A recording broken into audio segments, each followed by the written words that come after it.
Welcome. Welcome and come in. No matter whom you love, no matter how you see creation, welcome to this sanctuary. This morning, we're going to do something a little bit interesting right after the homily. I'm going to give a very short homily, because I was asked to do that. Thank you. He's up here applauding, you know.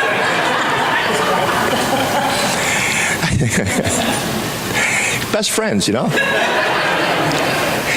What we're going to do after that, however, is pass the microphone around and ask those of you who wish to provide the congregation with a memory or a gratitude that you have.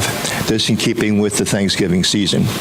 Life is not what one lived, but what one remembers, and how one remembers it in order to recount it. As I noted at the beginning of service, I have a very brief homily, and then we're going to pass the microphone around and ask those who wish to do so to contribute memories and gratitudes as you wish. Memory is a fascinating thing, isn't it? At my age, memories that go back decades can be crystal clear, while on occasion remembering what I had for breakfast requires a few moments of concerted effort. Or how names of people I have long known and cherished can evaporate at unfortunately inopportune moments. Does that sound familiar, anybody? Memories, of course, can be fond or not. One memory that I wish would evaporate comes from my early adolescence in my neighborhood of Fishtown. Now today, Fishtown is the newest of hip places to live. In fact, my daughter and most of her tribe live there now. But for more than 50 years ago, and until fairly recently, the neighborhood was among the most virulently racist enclaves one could imagine. Peter Benson, a well-known Philadelphia journalist, wrote a book about Fishtown titled White Town, USA, which according to published description was a study of a declining lower middle class white neighborhood in Philadelphia, a neighborhood of blue-collar Poles, Italians, and Irish, and a prime example of the pathologies and the fierce pride, the grievances and prejudices, the true blue Americanism and profound alienation to be found in the white towns of urban America. That sounds familiar today, doesn't it? The operant word in that description is pathologies, though I did not know it at the time. My understanding of my neighborhood was that it was a tough place that often scared me. Violence was common, but so too was the tribalist code of, we'll fight each other for sure, but don't come from outside and threaten any one of us, and if you do, you will have to fight all of us. My memories include staying overnight at the houses of friends with just a phone call home, and carnivals and church minstrels that, yes, included blackface. My memory also includes 3 nights when an Afro-American couple attempted to move into a small house on Palmer Street, which was in the fringe of the neighborhood. It was 3 nights of non-stop racial invective. All the while, the police stood by and did nothing, and the priests of our parish made neither appearance nor comment from the pulpit. The memories of those 3 days have stayed with me since. They occasioned my disaffection from the Catholic Church. They led me to reject a set of values that, while clear and respectable at the core, were crusted with vile hatred and ignorance. Many, many years have passed since that incident, and many quite different influences have led me down different pathways. But of all those pathways, none fills me with more gratitude than the one that led me here. I've come to know USG as a place I can come and know that whatever ugliness exists outside our doors, it cannot seep into this sanctuary. Not because we are perfect, but because we strive to be good people. We have principles in common that stress the connectedness of all people rather than the differences. We recognize that living out those principles is hard work, and we embrace that work as spiritually enlightening. We do this together, and from my point of view, we do it well. I am grateful to be among you.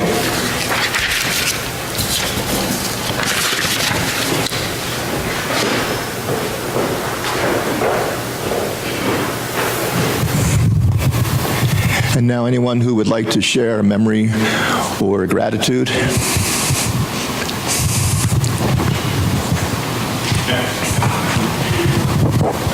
Good morning.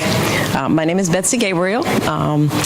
I became a Unitarian in my late 20s. I was pregnant and had a 2-year-old, and I needed a religious community in which I could raise my children that would help them learn values that I thought were appropriate.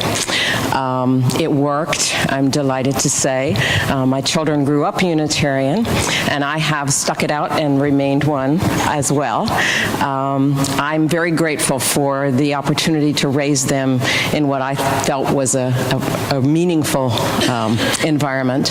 And I'm grateful to be here because this organization and UUism helps me live my values, live my religion, and I'm appreciative of all those opportunities.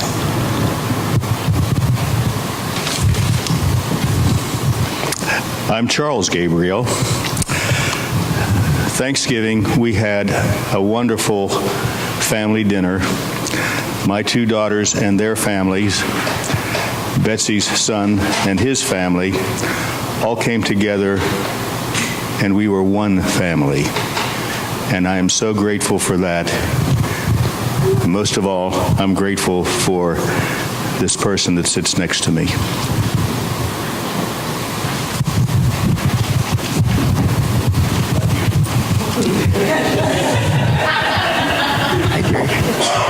Good morning, everyone. My name is Brene Graham. I've been a Unitarian here for, I know, at least 25 years. And what brought me was my husband. And first I rejected, and because I was trying to find some place that wouldn't tell me I was going to hell. So finally my husband said, why don't you try the church and see how you like it? I said, okay. So I did. Then Dave left, and I said, I am not joining this church because they are mean. So my husband said, just stay around. So I did. And I finally stayed around for 25 years.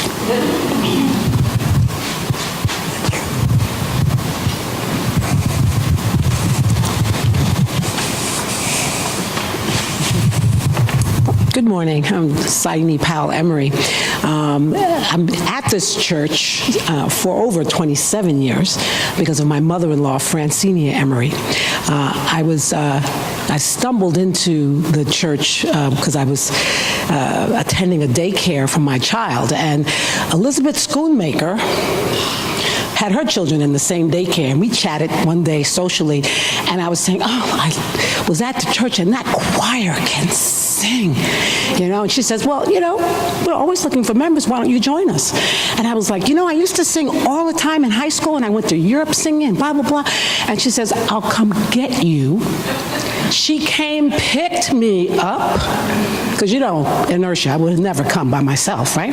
She picked me up and brought me to choir rehearsal, and I have been here ever since. Every Thursday, it was sacrosanct, I was at choir rehearsal.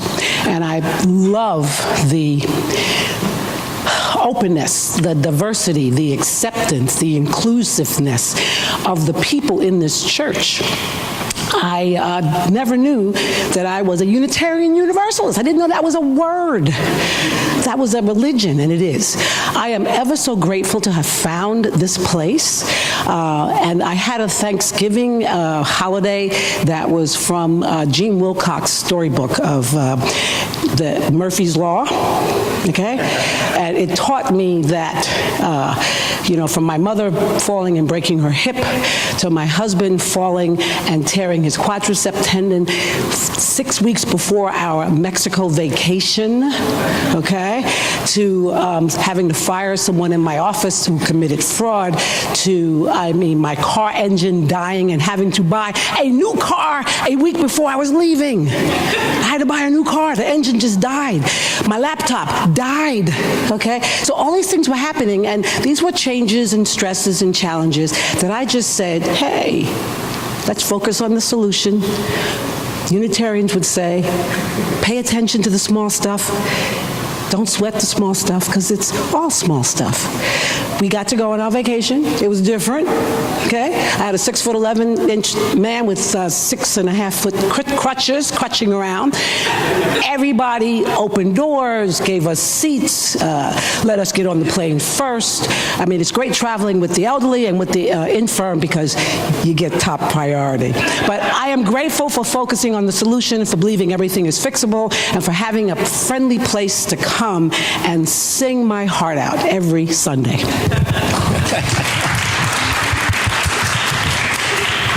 I'm thankful, especially thankful for my dad, who's here, and I'd like him to stand up and show his sweatshirt. He's here from Western Pennsylvania, and he's a Steelers fan, and he grew up in Squirrel Hill, just a few blocks from the temple, and so he's showing his,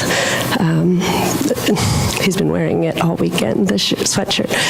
My dad became Unitarian here in the city of Philadelphia, and he raised us Unitarian. I have fond memories of going to the church in Smithton, the little church in Smithton where he taught Sunday school, and I'm grateful to my husband, Chase, who agreed to join the church years ago, and for everybody here being kind for my music, because I'm very nervous, and I sound better in my own house. Thank you, Mark, too.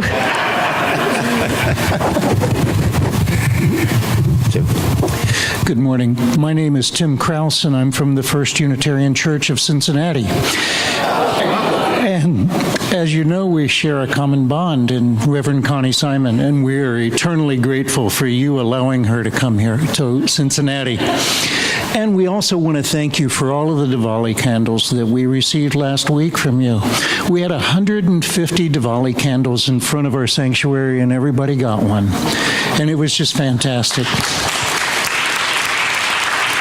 So I consider ourselves sister churches, at least, and there's a bond, and it will continue. So thank you very, very much. Thank you.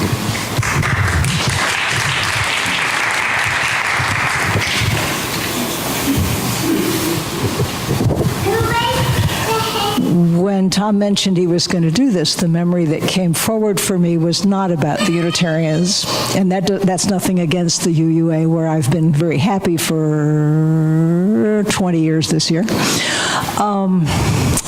But what came forward for me was childhood Thanksgivings. All the Thanksgivings that I remember as a child took place in the same house, and they had essentially the same cast of characters, with the occasional addition of a cousin's boyfriend. Should there really be a boyfriend here? Isn't this just for family? And then somebody died, and somebody moved, and we had a Thanksgiving in a new place. And I was 25 or 6, I guess. And I was horrified. How can there be Thanksgiving if it's not at my mother's house? How can there be Thanksgiving if it isn't exactly the same cast of characters? And so what I'm grateful for is discovering that the holiday lives where the holiday lives, and it doesn't have to always be the same tradition. And that's been true in my whole life, that the traditions remain, and they're all movable feasts. Hooray!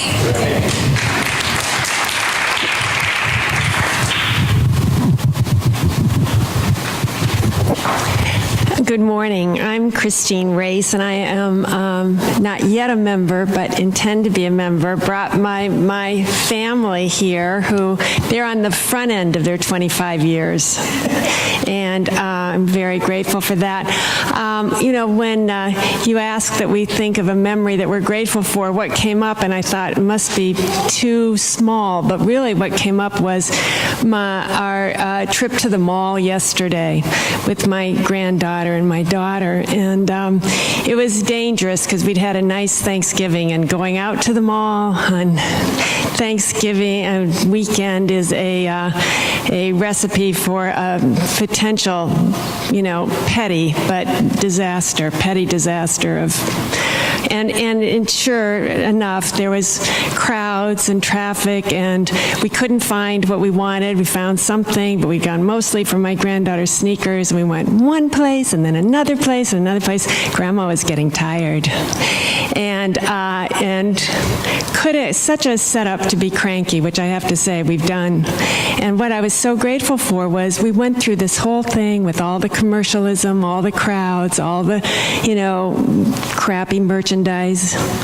And we were peaceful and loving, and we got back in the car really tired, really glad to be back in the car, but peaceful. And bonus, the men were home setting up my brand new printer and dealing with all the technology. So it was a good day. Thank you.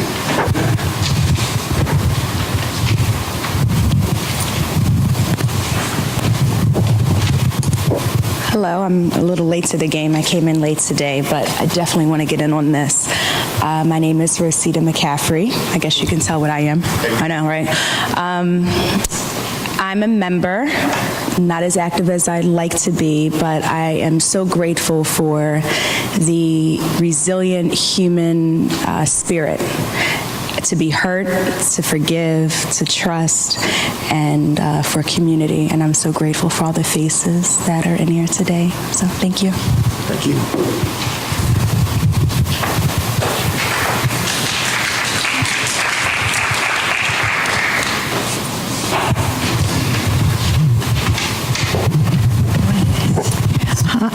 Hi, my name is Lynn Kalish, and this is my sister Peggy with me. I'm grateful for this church and community that my life for virtually all 74 of my years, though I can't remember back 74 years. But I do remember going to Sunday school here, remember those days, and the place has been here for me, the community. The people have, in fact, all the people that I knew when I was a child are gone, but new people have come and they've become friends, and for that I'm forever grateful, and grateful that it's such an accepting place.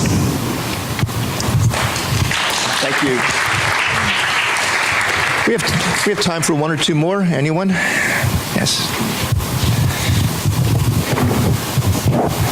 Good morning. My name is Susan Zingali Baird, and I think for me right now, at least, memories are a bit too tender to think back on, and so I find that I cling more to the present and what's happening around me. And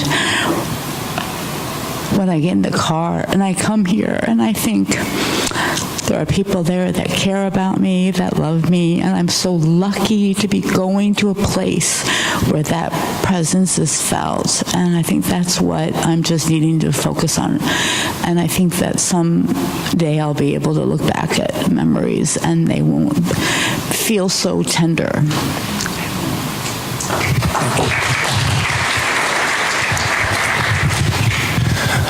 Okay, well, thank you all very much. Our closing words be from a French proverb: gratitude is the memory of the heart. Jen will now extinguish the chalice as we transition back into our lives of community.